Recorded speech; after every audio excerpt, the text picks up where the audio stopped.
France is currently drafting a contingency plan for a hostile takeover of Greenland. Let that sink in for a second. We are not talking about a plan to defend against Russia. We are not talking about a strategy to contain Chinese expansion in the Arctic. According to a report released by Reuters on January 7th, 2026, the French government is actively coordinating with European allies to formulate a diplomatic and strategic response should the United States make a move on Greenland. A NATO ally is preparing for a United States geographic acquisition as if it were a security threat. While you were scrolling through headlines about absurd real estate deals or watching pundits laugh off the idea as another eccentric vanity project, the diplomatic backchannels of Europe were lighting up with genuine alarm. They aren't laughing.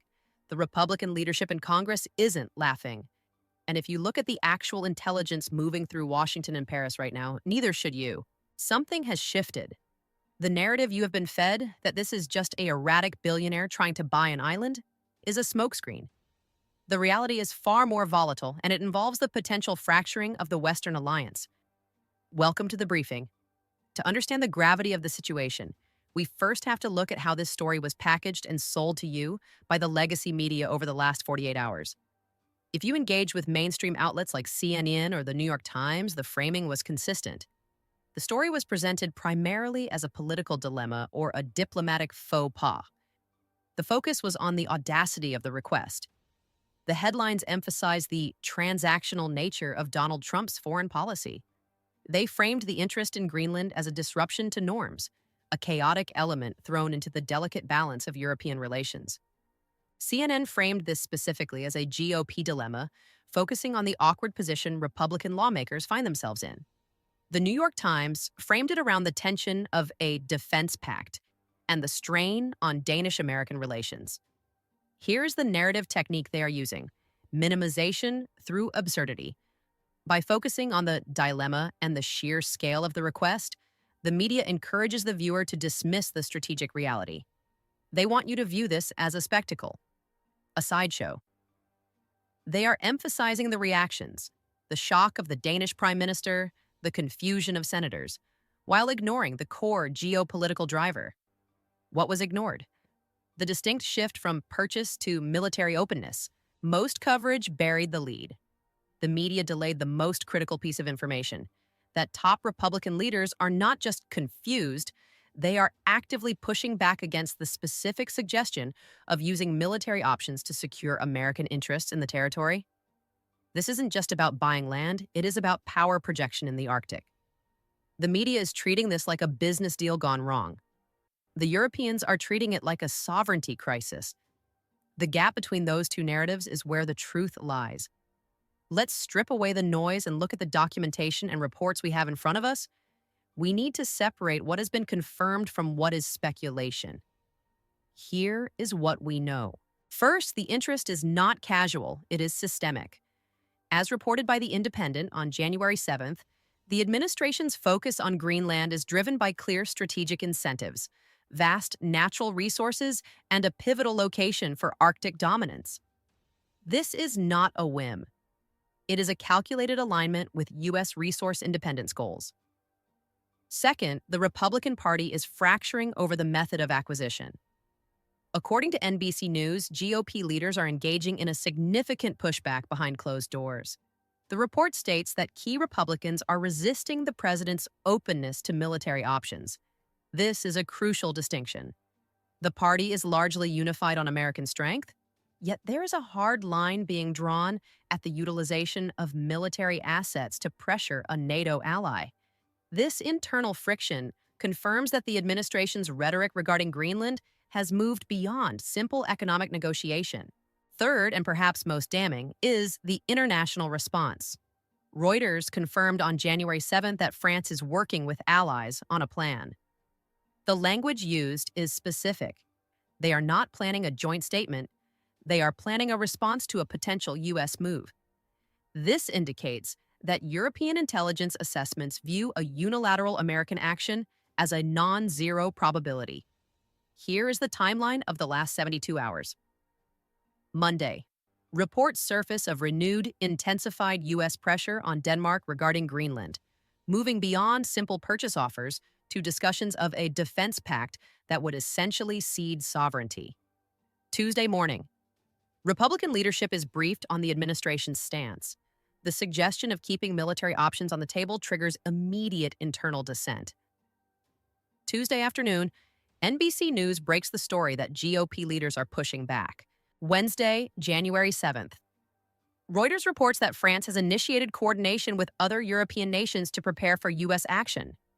Simultaneously, the New York Times reports on the specifics of the Defense Pact ultimatum. Here is what we don't know yet. We do not see the specific text of the proposed Defense Pact mentioned by the New York Times. We do not know if the military openness cited by NBC News refers to a blockade, an increased troop presence, or simply a strategic bluff to force the sale. What is clear is that the established powers in Washington and Europe are reacting to a threat they perceive as real. The administration is breaking the cardinal rule of the post-war order. You do not strong-arm your own allies for territory. The reaction to this escalation reveals the hypocrisy and fragility of the current political landscape. Look at the reaction from the European establishment. For years, European leaders have demanded the United States take a more active role in Arctic security to counter Russian aggression. Yet the moment that active role involves American ownership or direct control, the narrative shifts instantly from security partnership to existential threat. France's reaction is particularly telling.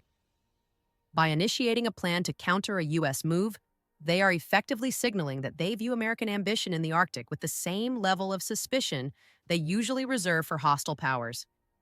It is a stunning admission of how little trust remains in the Atlantic alliance.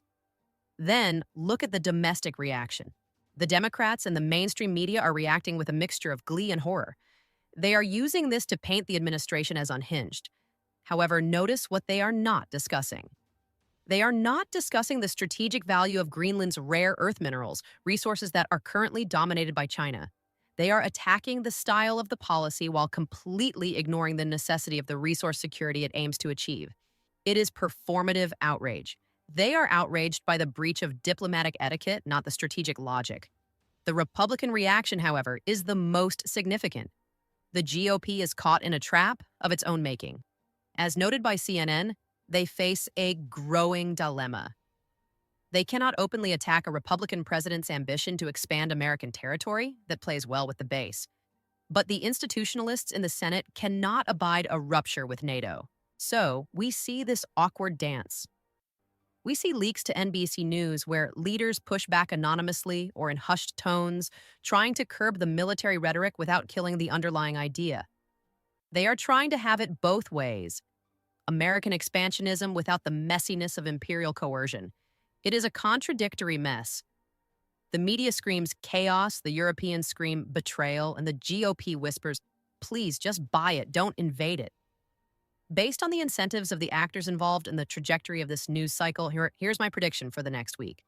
Expect the media narrative to shift within 72 hours from mockery to imminent danger. Right now, the story is being treated as a diplomatic absurdity. That will change. As the details of the French contingency plan leak, and they will leak, the mainstream press will pivot.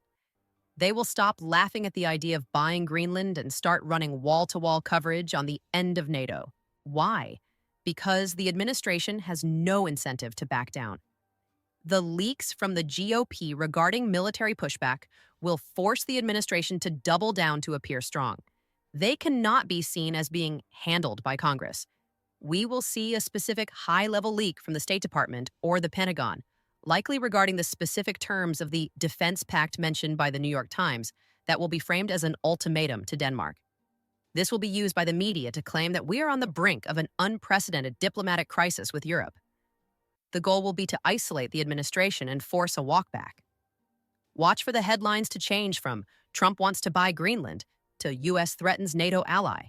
The establishment in Washington and the capitals of Europe are terrified of this story, not because they care about the sovereignty of an island, but because they fear the disruption of the status quo. They prefer a managed decline to a disruptive expansion. They are banking on you thinking this is a joke. They are banking on you dismissing this as noise. They don't want this information getting out. If you want to help us fight the algorithm and spread the truth, you know what to do.